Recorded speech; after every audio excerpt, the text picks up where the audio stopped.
here with us today from Concern Hotline. Rusty, also a restaurateur, and Natalie's here with us today. I'm always chef over here and curfew on the ones and twos.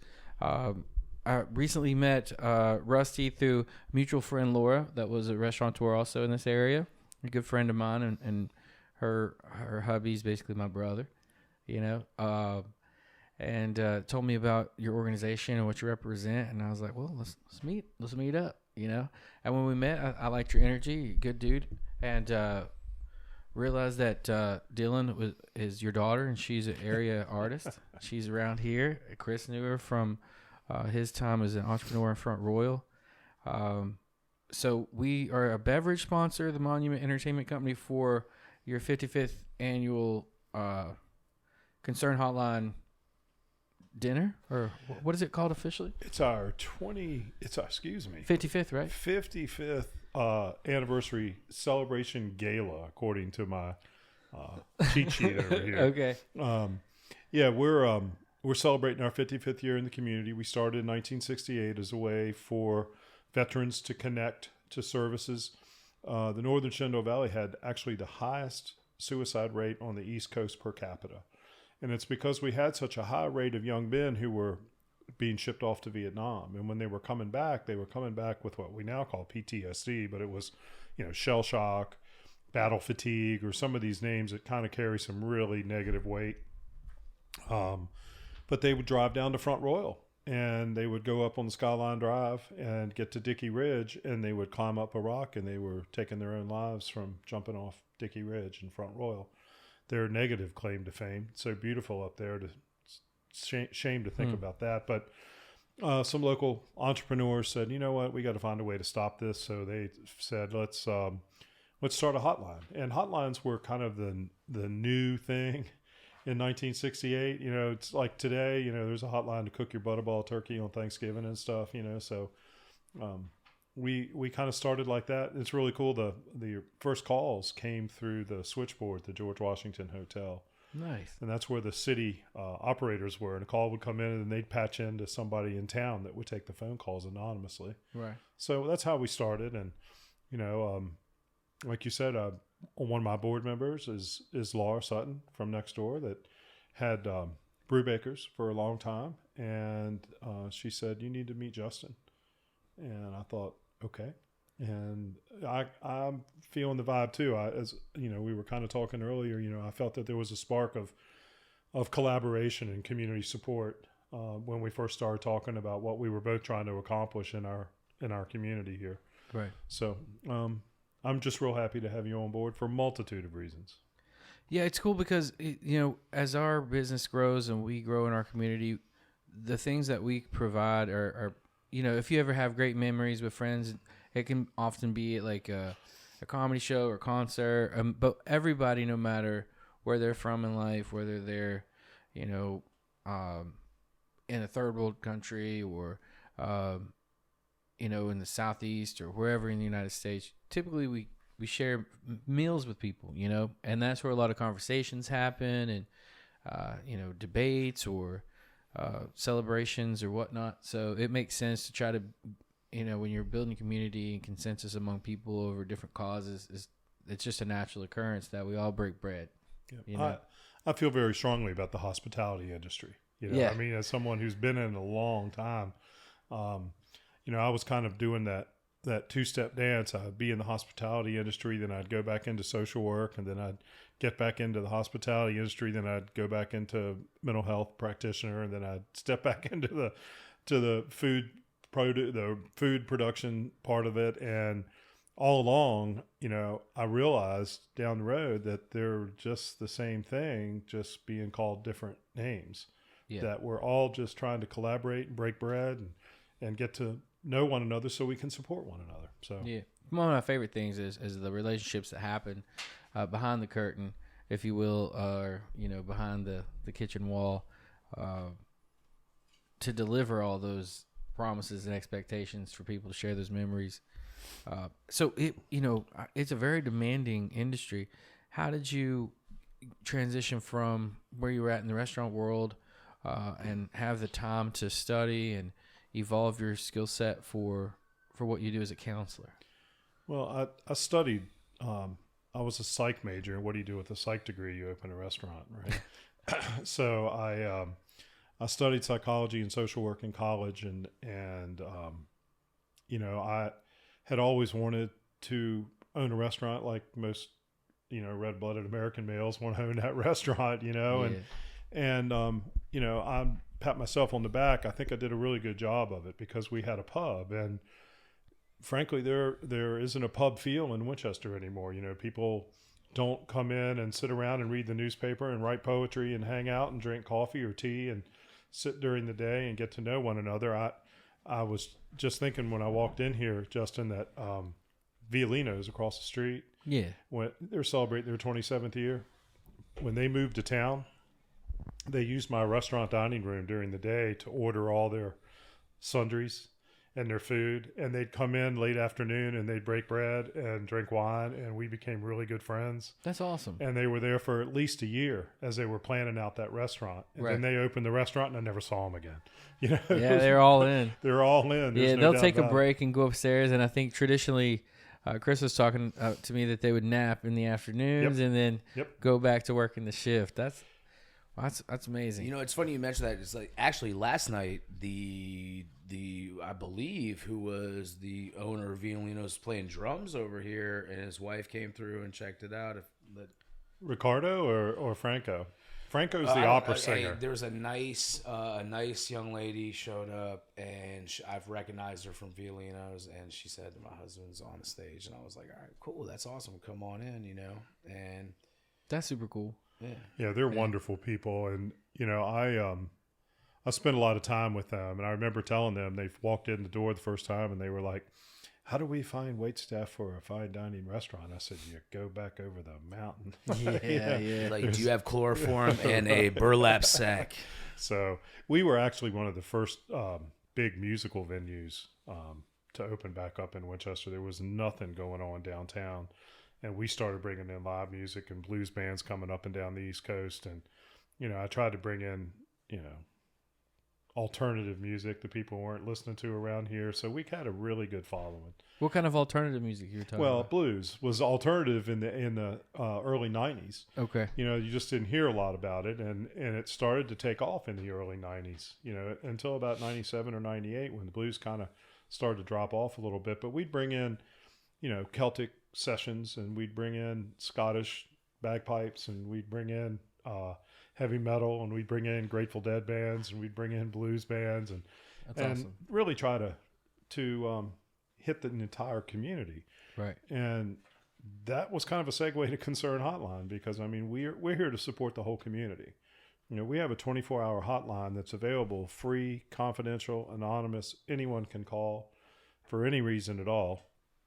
And there's going to be someone on the other end of the line that's listening and cares. It's not going to judge. It's not going to give you a bunch of advice. Nobody's there to give you advice. We're here to listen and help you work through your own issues. So, hey, can I cut you off real quick and just say that, because normally when you have one of these infomercials about stuff, they always like to say numbers. So I think it's important throughout this broadcast that we broadcast that number. So what is the number that the people call? Well, we do support 5 numbers in the Valley, but our local phone number here is 540-667-0145. We receive about 3,000 phone calls a year, which is, around between 9 and 10 a day. Not all of our phone calls are suicide or crisis phone calls, and I think that's one of the biggest misnomers for Concern Hotline. Everybody thinks all we do is suicide intervention, and we do, and we're really good at it. All of our listeners are trained in suicide intervention. But we're really what we call a compassionate hotline, where people can call and just talk. I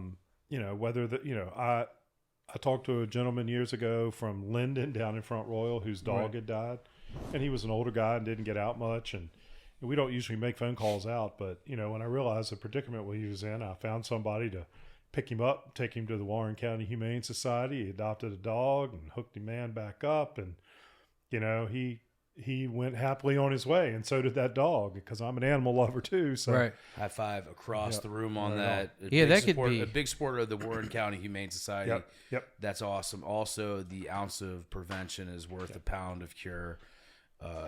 mentality is awesome. Even though we say compassionate listening, I tell our listeners when we're training that every phone call you take is a potential suicide call, because you never know where somebody is in their life, and just one little thing can push somebody over. Suicide is a very acute mental health phenomenon. Most people think that suicidal people are like suicidal all their lives, and they're not. It's just sort of a period or a rough patch where people can't control, and they seem like they're out of control and spinning, and they need something to grab a hold of, and we want to be that something that they grab a hold of.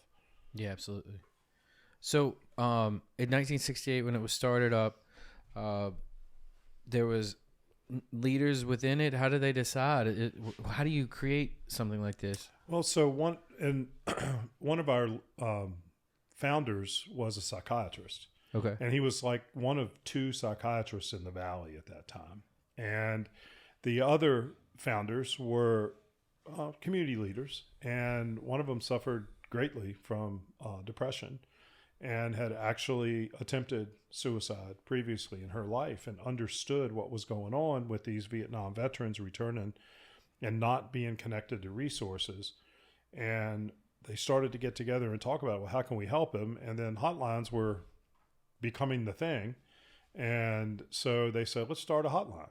And because the woman who suffered from her mental illness had her connection and resource, she had a psychiatrist, but these returning soldiers had nothing. And a lot of them lived in, the hollers and the mountains and the valleys of the Shenandoah Valley and beyond. And there's nothing out there. And even today, if you drive down into our catchment area in the south, down into Page County or southern Shenandoah County, it can get a little lonely. There's not much down there. Right. So these people said, let's try this. And so they started receiving phone calls at the George Washington Hotel switchboard, and only had listeners in the Winchester area. They did it with about 6 listeners, 24 hours a day. And then, so for 10 years they went that way. And then in 1979, we joined what was called Winchester Psychiatric at the time. And it was a community-based resource that evolved into Northwestern Community Services, which is the mental health service board for our area and across the state. All the state has their own CSBs, community service boards, right, for their locations. And we were like their telephone number. So if you called, we answered the phone, we patched them through, we did all their emergency calls, we did all their crisis calls, and we responded to the community. So we would take about 12,000 phone calls a year at that time. And now we're taking about 3,000, 3,500. That's a big drop off, but Google stole our thunder.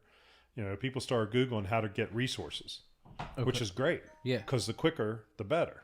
And it's allowed us to focus on that compassionate part of our listening. This is all about active listening. This is about how to sit and listen and discern and be able to give people feedback to develop their own plans to help their own lives become better. So we train active listening. We train resources. We train, mental health interventions. We train suicide intervention. It's a very intense training, but we've gone from George Washington Hotel to Northwestern Community Services, and today, right now, we have just joined the American Association of Suicidology, so we're becoming sort of a national player for that. We're working with 988, which is a number that I like to talk a little bit about, to school a little bit of some people on 988, which is kind of like 911 or 411 for suicide. And it just came out last July, and it's going to go live in more areas this July. So we've been working with them to help them try to figure out how they're going to take all those phone calls that aren't necessarily crisis phone calls. Yeah, how do you know the difference? Yeah. Well, you do triage. The phone rings at 988. They do a little bit of triage, and if it's not a crisis where they need to send out a mobile crisis unit, they need to patch those phone off to somebody who does compassionate listening. Well, I raised my hand in that room and said, we can do that, and we do it really well. So we're working with the state to try to develop something for that. And So we've developed our own answering service. We built with a national company, Nextiva. We built our own answering service so it responds the way we want it to respond. So we've come a long way in 55 years. And that's why we want to celebrate, because we want to be here for another 55 years. We want to be able to answer that phone. So Yeah, absolutely. I don't know, what do you call it? It wouldn't be called customer acquisition. I don't know what the word would be in this situation. I guess awareness, or how do you put it out there so people know? Because I didn't know about 988 until you told me. I don't see commercials that often anymore with numbers. Unless you I'm don't really TV. get I really feel that's a PSA that should be out Yes. there. Of all the garbage PSAs you'll see, why is there not a 988? Repeat 988 Right. Yeah. PSA. If Right. you need some help, 988 is the number to call. Well, and I guess because I'm desensitized to it a little bit, I see it all the time. And I have my own feelings about 988. Do you ever heard of 211? No. That's the answer that I normally get. 211 is an informational line that Virginia offers, and it's kind of like a resource line. If you need, say a dentist who doesn't use opiates, or you need to find a mental health provider, or you need to find somebody to do an AIDS test, and you don't know where to go, you can call 211 and they'll find out where you are and they'll give you a resource. So 211 would be sort of like what the free clinic was back in yesteryear, but the information line for it, yeah? Yeah. But not just for health services. And it was for mental health services too, yeah. All services. I mean, All social where is there a services, pharmacy? yeah. Well, where's there a good pharmacy? Where do I go to get my Medicaid? Where do I go to sign up for Social Security? Anything. You can call 211. But they don't put it out there. And I remember when 211 was first established, they came to us and said, how do you all answer all these phone calls, and what do you use to put the resources out? And we showed them. And they said, well, we want to usurp you. We want to take you, and we want you to become part of 211. And we were like, no, that's okay. We do what we do, and we're going to continue to do what we do. And that was 20 years ago. And look where we are. We're still providing services. 55 years. Here we go. So you schedule the listeners?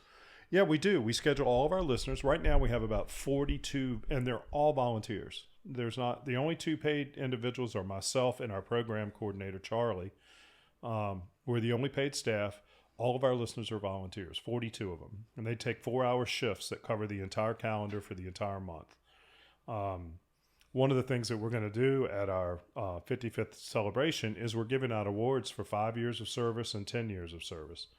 And there were so many 5-year service awards. I was like, I'm spending a lot of money on awards here. Yeah. But that's the good part about spending money. I'm spending money for positive reasons. Yeah, absolutely. So, yeah, we're training. As a matter of fact, we've got a training coming up May the 13th, and you can contact me or Charlie at the office at, here's a number for you, 540-536-1630. Charlie will answer the phone, and he will hook you up with training opportunities. One of the really cool things that we've done in the last 5 years is we entered into an agreement with Shenandoah University, and they offer a class called Clinical Helping Skills. And, they have quite a few helping skill class levels out there, whether it be nursing or music therapy or occupational therapy or pharmacy. Anyone that goes through any of those helping skill classes has to take that class. And we went out to Shenandoah, and luckily the professor is on our board. Okay. And he said, why don't we take this training and teach our students and make them, after we vet them, serve a semester on the hotline. So we started training, and, we train about 12 students a semester. Out of those 12, we usually get at least 90% of them onto the hotline. Sometimes they become interns for us, or they do research for us, but most of them make it onto the hotline. They serve a semester, and then they move on. This is a 400 level class. Most of them are seniors, so they graduate. Well, the cool part is we have a 60% retention rate for those kids, young people, to stick around and serve more. I was just telling Natalie earlier that one of the students who's been with us for almost 2 years now just got accepted into grad school, and Charlie wrote her the letter of recommendation, and she's going to grad school to become a psychologist. And she saw the value in what we do and how it would help her in her profession. Right. And so we're at Shenandoah every day. One of our other board members heads the student counseling session out there, center. Sorry. He sees kids with mental health issues all day long, and they pass out the number. So not only did we get a younger demographic of listener, we got a younger demographic of caller. Right. Which has been good for our hotline. They have a really good nursing program, correct, along with music programs.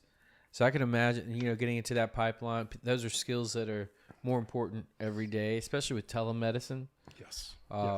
That's serious. Have you integrated technology into now with like a FaceTime type of intervention or something along those lines? Well, there are a couple sort of nuanced ways to do suicide intervention now, and one of them is kind of like that telemed, that FaceTime. But we feel that reduces the confidentiality and anonymity of our service. Right. And we really pride ourselves on that. Yeah. We don't warehouse our callers. We don't know who they are. We can get their number for crisis services sake. Yeah. And we do keep log notes on all the phone calls that we get, so we know what we're talking about. We get to go back and use those as training modules. The other would be texting. Somebody said to me once, why you all are obsolete. Nobody uses a phone anymore. Everybody texts. Well, the nuances of texting a suicide call are pretty slim, I think. Yeah. Well, also you run into problems with the unfortunate dark underbelly of humanity, of people taking advantage of that and then destroying the entire integrity of honestly. We text when we have a silly conversation. Even when we have a serious conversations. Serious conversations got to be verbal. But also open dialogue. But that also has to do with the security of the entire thing. But so you find yourself in between these things. 'Cause if you do the FaceTime, it's like you're saying, it's like it takes away from the anonymity, which there's a lot of power in that, because if you're calling and let's say that somebody that is calling the hotline ends up taking on that FaceTime thing, right? Then they're going to end up, there might be some sort of unfortunate compromising of the situation because of familiarity, right? You need to have, there needs to be a distinct, like my wife works in, we talked about this before, and we've talked about this on the show before. My wife works in mental health. She's a counselor for Loudoun County Public Schools. She spends a lot of time dealing with this type of stuff. And one of the she's an extremely strong person and she does extremely strong things.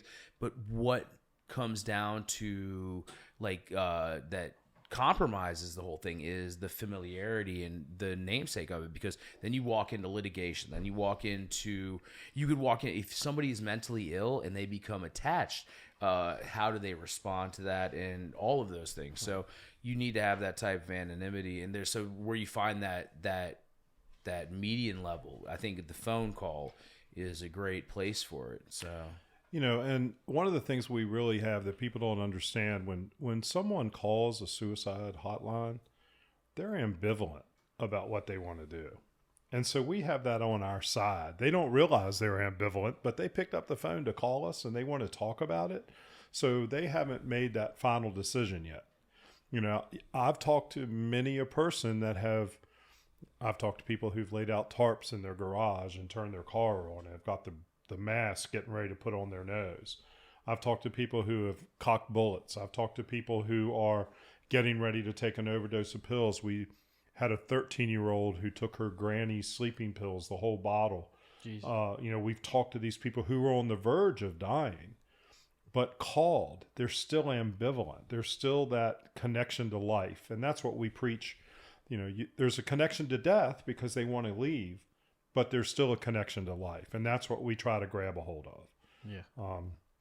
We as human beings, when we run into it, I mean, how many times have you heard somebody say, man, after someone's died by suicide, they say, man, I'd have never known that person would have done that, or I never saw that one coming.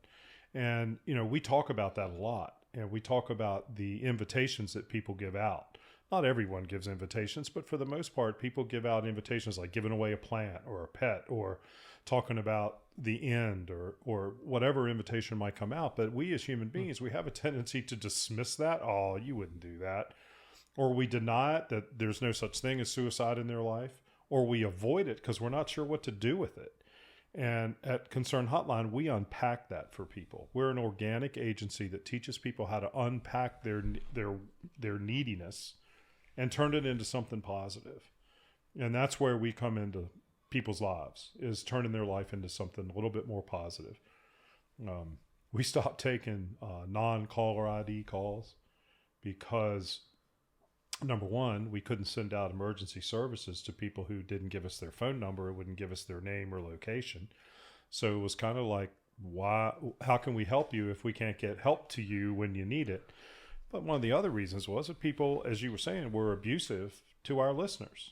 And whether it was, of a sexual nature or just a verbal or emotionally abusive situation, our listeners don't need that. They're not there to listen to that. So we stopped all that, which has been good. But it's a very rewarding work. And all this stuff that we're talking about, all this seriousness, is why I do events like the fish fry and a ping pong tournament and 55th anniversary with the Low Water Bridge Band. We're going to have fun. We're going to have fun, and we're going to celebrate, and we're going to celebrate life. And that's what we do every day at the Hotline. So what can we expect? It's just people jamming and hooting and hollering? Or? Natalie helped me with the program here, so I brought in a cheat sheet. But I didn't have times on it. And she said, people are going to think you're going to talk forever. People know me well, know I can talk. But about 5:30, when our event starts at 5:30, we're going to mingle from 5:30 to 6:30, 6:45, social hour. This wonderful place called The Monument is sponsoring our bar. They're bringing in some professional bartenders who will... I'm telling you, it's a good thing they're not bringing in somebody else to fix the food, because I got all these other really cool chefs. Hey. Yeah. So you opened the door on that one. I like the response. Yeah. That was, that's how I know you're good at ping pong. But I'll catch you the next tournament. I got a good backhand. Watch out. So around 6:45, we're going to start giving out some awards, and we're going to recognize community partners. We're going to recognize our volunteer listeners. And we're going to recognize some people that we're putting in what we call the Hall of Fame. And we have a couple of mission partners that have been tremendous and have given not only their time and their talent, but their treasure as well for years. And we're giving them a couple of special awards. So that's only going to take about half an hour, 40 minutes. And then the band's going to start, and we're going to party the rest of the night. Right on. I'm going to read you off my chefs that I'm bringing in. And all these people are friends of mine. It really made a difference to be able to work with friends. So I got Brian Pellet coming from Bonnie Blue. Brian opened a restaurant when I owned my restaurant down here on Indian Alley called One Block West. And he and I sort of traded equipment and food and ice and everything for years when we were down here together. And then Dave Kelly at Cafe del Sol. Dave feeds our trainings, does these beautiful salads that keep people, it's not heavy stuff, so everybody gets a real nice salad. Yeah. Love It First Bite Catering. Lisa Trumbauer Shepherd has one of the finest catering businesses in the area. And Lisa reached out to me from the National Catering Convention in Orlando and said, I just saw you on Facebook. Is it too late for me to get involved? Wow. And I said, Lisa, it's never too late for you to get involved. So Lisa will be there doing her beautiful crudité. So we're really lucky to have Lisa. Then I've got Sodexo Catering. They have a new catering chef named Jacob Racer, who's from Shenandoah County. I'm sorry, he'll get mad at that. Rappahannock County. And he just started at Shenandoah, and they kind of wanted to give him a place to shine on his first attempt. So Sodexo has given Jacob the reins, and he's going to be his menu items sound really good. Then I've got the Tropical Island Cafe right up the street here. You know Lloyd from up the street? I think he's across from the library. Yeah. And we know what you're talking about. Yeah, Lloyd's going to do Jamaican coffees and tea, and Lloyd's a really strong community supporter. Yeah, he's nice people. I met him in here. Oh, he's really nice. Yeah. And then the Village Square, right down the street, Dan Culver. Man, shout out Big Dan. Yeah. So, I mean, we've got some really talented people doing some really talented food.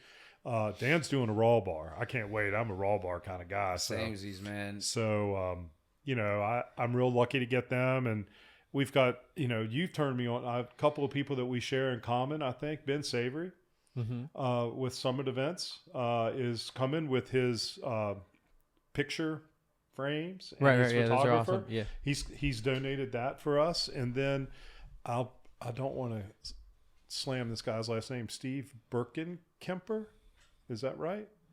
Steve Birkenkemper owns a company called Birchfields, and he does videography, and he has donated videography services to come out and videotape the whole thing and then put us together a nice little show montage so we can use it on our website and on Facebook. Cool. You know, so I went out to Party City. I went out to get balloons for decorations because we can't afford flowers, you know. And so I go out to Party City and I'm talking to the manager and she said, "What's this for?" We're filling out the paperwork. And all of a sudden I noticed that she was getting a little emotional. And she looked at me and she said, "I know all about Concern Hotline." She said, "I've lost several friends and I know exactly what you do and we want to be a part of this." And she started telling me what she was going to donate to Concern Hotline for our 55th. So Party City is now on our list of donators. You know, it's a community event. These are people that are giving their time and talent and treasures, just like some of our other supporters, to make this a great event. And Low Water Bridge, I mean, I play ping pong with James. Nice. He's not very good. James. You're no good, James. You're no good. Big giant fella, probably different. You're a big tall guy too. You know, I bet Justin's good though. Yeah. I bet Justin and Riley are good. But I'll take you all down. Well, we'll see. Yeah, we'll see. we play on Thursday nights in the let's wintertime go. every Thursday All right, night. You come on up. Where do you play ping pong on Thursday nights around here? You don't know Brewery. about me. Okay, cool. Scotch and Brew. You don't know me. You don't know me. That's hilarious. I like this. The ping pong is fun, and new people come all the time. It's really cool. My friend Art Major owns a Scotch and Brewery. My friend John Hovermail, since I've known him since he was a little tyke, is the brewmeister up there, man. So we go up there. They've got ping pong tables up all the time. I mean, what's not to love? You were born and raised around here, you said? Yeah, I was. Cool. Yeah. My family's been here since the 1700s. Whoa. Long time. Yeah. But, you know, the cool part is I've been here since the 1700s. And when did you move here, Justin? I haven't moved here yet. Yeah, all right. You don't even live here. And we've met and we've connected and we're moving forward with a collaboration that's going to support the entire community. So whether you've been here for 300 years or whether you've been here for 30 minutes, there's no way that's going to keep us apart from making this work. And I'm really looking forward to it. That's great optimism. Well, and I'll tell you what's optimistic. Chrissy. Yeah. Is amazing. She reached out to me and we've got everything. I've got her entire timeline all printed up, and I've got it in my folder that I'm carrying around with me all the time. And you know, she's on top of stuff, and I want to give her a little shout out because she's a pretty cool person to work with. And, absolutely. She all right. Yeah. Well, she all right. Yeah. She's just kidding. Chrissy is the best ever. You haven't met her? I haven't met her. Oh, she's over. I don't know if she's gone yet or not. It was really hot day. She's about to give birth here in the next couple of lunar circles. Oh, you know what I mean? My goodness. Well, so anytime. Yeah. So Chrissy's been really good, and as I said, we've got some great community partners, and I promise I'm not going to talk very long. I promise Charlie's not going to talk very long. Natalie gave us time parameters. So I'm all over that. And, you know, I'm really excited. You know, the food's going to be great. I talked to my friend Dave Kelly at Cafe Del Sol, and I said, man, I need something that's vegan and gluten-free. And he was like, you eat vegan, gluten-free? I got a bowl of ice for you. Vegan okay. food. I was going to say. I don't touch. There's no I got a such bowl thing of as, ice. Okay, but you know what? I'm trying to, you know, my daughter Dylan, our friend, it tries to be gluten-free. And she does a good job, but she stole some of my King's Hawaiian rolls off the top of the refrigerator the other night. If you haven't heard about us, we do a hell of a falafel bite out here. Shout out to Dave Ralph for the recipes. Yes, and we know how to take care of the vegans and all that stuff. But it's my joke. I said that to Dave. Dave said, "How about deep fried panko covered avocado slices?" I was like, "Bam." Okay. Have you tried it? Yeah, man. I don't Oh think it yeah. works. Oh, It they're works? delicious. Tofu. They're delicious. It's a hot appetizer on his menu out there. Huh. Go to Cafe del Sol. Vegan, gluten-free, and nice avocado slices. I've got a raw bar. I've got pork sliders. I've got beef carving station. I've got crudité. I've got hummus. I've got chicken curry. I've got cupcakes and cake from Bonnie Blue, some of the best bakers in the world out there. We just had our cake from Easter from there that was the bomb. I got to get out there. I haven't You know they have a stopped in. baker there named Bonnie, actually. Do they really? Yeah, she's cool as hell. I don't Bonnie, know. what's up? That's Donnie. Michelle. You remember Donnie? Donnie or Bonnie? Well, Donnie or Donnie used to Bonnie? work. Donnie used to work here, and then Donnie's girlfriend was Oh, Bonnie. Bonnie. Yeah, okay. so I used yeah. to make the joke. Of She's like, the baker over Donnie there? and Bonnie. That's cute. Donnie and Well, Bonnie. Michelle made the cake for Easter, so I'm hoping she's going to make our birthday cake because it's the bomb.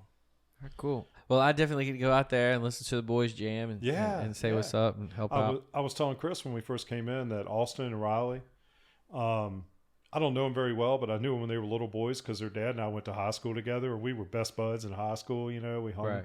and They used to lead Bible study together. So what's the slide player's name? Justin. Justin. yeah. Justin is dating Charlie, my program coordinator's daughter. Right Ellen. on. So He's I awesome, mean, we've dude. got all. He's these, a quiet fella. We've got all these connections with Low Water Bridge, and they're taking off. I mean, they're playing everywhere. Yeah. They're playing They're awesome everywhere, dudes, man. and they're good guys, and they're good musicians, and we're looking really forward to having them play. And then I'd be remiss if I didn't give a shout out. We've got the best sound guy. Nothing, no offense to anybody here at the Monument, Sound guys. but Yeah. I got a sound guy who does my sound at the Fish Fry for Junk Food every year that we bring in Junk Food for the last couple of years, which is a hot band from Northern Virginia that I think I know that. What's his name? Bart. Is it- yeah, I think I think know you've you're reached talking- out to yeah, him yeah, and yeah. talked to him about playing here. But Joe DeMasi does our sound, and Joe is going to do the sound for them. Yeah, that I've met night. Joe several times. I think you have too. He Yeah. told me he'd been in here a couple times, and he's such a wonderful sound guy, but he's a better friend. Yeah. So Joe's taking care of our sound, and that barn, Fox Meadow Barn. Have you been there? No, I haven't. No. Wait till you come out. It's beautiful. I got to give Dixie a shout out, and she's done a great job out there. And it's a beautiful spot, and it's going. From what I see, the weather's going to be freaking nice. A lady named Dixie owns a barn out there for Yeah. events. This Yeah. place is awesome. Well, you want to know something better? Sure. Her dad Stay is in my Gainesville, cousin. Chief. Nice. That's the way it works. Her dad's Bobby Boyd, and we're like second cousins. We all grew up here in I Winchester. had a server together. I hired last year. He's went on to do some kind of technical job or whatever, but his name is Mason Dixon. Mason Dixon. Yeah, What a for great real. name. It was on his driver's license. I was like, "What? Well, Your parents are that's messing crazy. with you, buddy." Yep. But That's yeah, Dixie hilarious. owns the barn. Hey, one last question I've always wondered: where do counselors and therapists go for therapy? How's that work? I go to a therapist. Right? So Bartenders. bartenders. Remember I said earlier that there's a very fine line between hospitality and mental health professions. Yeah, for sure. I will tell you this though. A little over a year ago, I did an event, and one of our sponsors wrote us a very generous check, and I talked to her for just a minute, and on with the event we went. And she was there most of the day, and there were a lot of our Concern Hotline people there, but I was the one that interacted with her. And 3 days later, she took her own life. And you could have pushed me over with a feather. And she was very well connected in this community. And I had to go talk to somebody. And, Natalie is my better half, and I talked to her about it, but I talked to a couple of people professionally. I've got to get over this. What did I miss? And I had to come to the fact that I didn't miss anything because she didn't give me those invitations that we were talking about, those indications that we talked about with your wife. If you Chris. want to hide it, you can hide it. That's exactly right. And it took me a while to get past that. Frankly, I'm still not past it. We do suicide prevention training. We just trained 71 social workers in the month of March. Wow. Outstanding. And it's great. But, when I start talking about that person, sometimes I get a little choked up because it really hit me. Yeah. You know, I've been doing this kind of work a long time, and it's still every day. You never know what's going to hit you. So I recommend that everybody go see a counselor, not just because I used to be one and I want to spread the wealth a little bit, you know, but I think everybody needs a safe place to talk.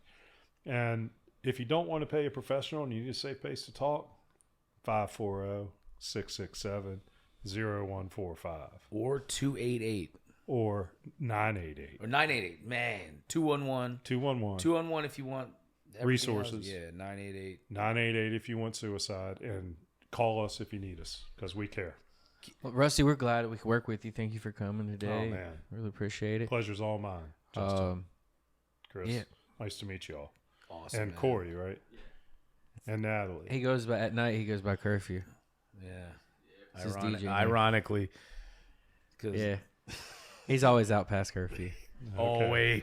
We can't talk about that. I got my own in-house DJ, man. If I talk about it, he'll get his feelings hurt. Nah.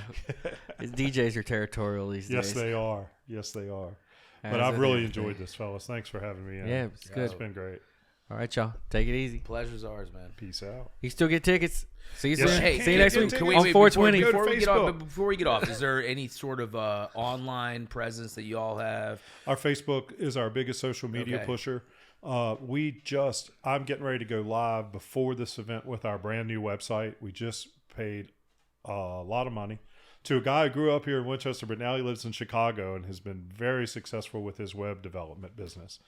And he built us a great new website. So come check it out, concernhotline.org. It'll go live hopefully before Thursday, because I want to talk about it at the event. What's that phone number again? 540-667-0145. Or 988. Or 211. There we go. All right, it's cool. All right, y'all. We're out. Bye. It's not just the new venue in town. It's a monument to live entertainment. Ladies and gentlemen, please welcome The Monument, the new premier concert and event venue in Winchester. 2 stories, state-of-the-art sound, delicious food and drink, and the best in live events. The Monument, on the corner of Loudon and Piccadilly in Winchester, and right at the cutting edge of live entertainment. Go to themonumentva.com. That's themonumentva.com for events, tickets, special offers, and more. The Monument. We'll see you at the next show.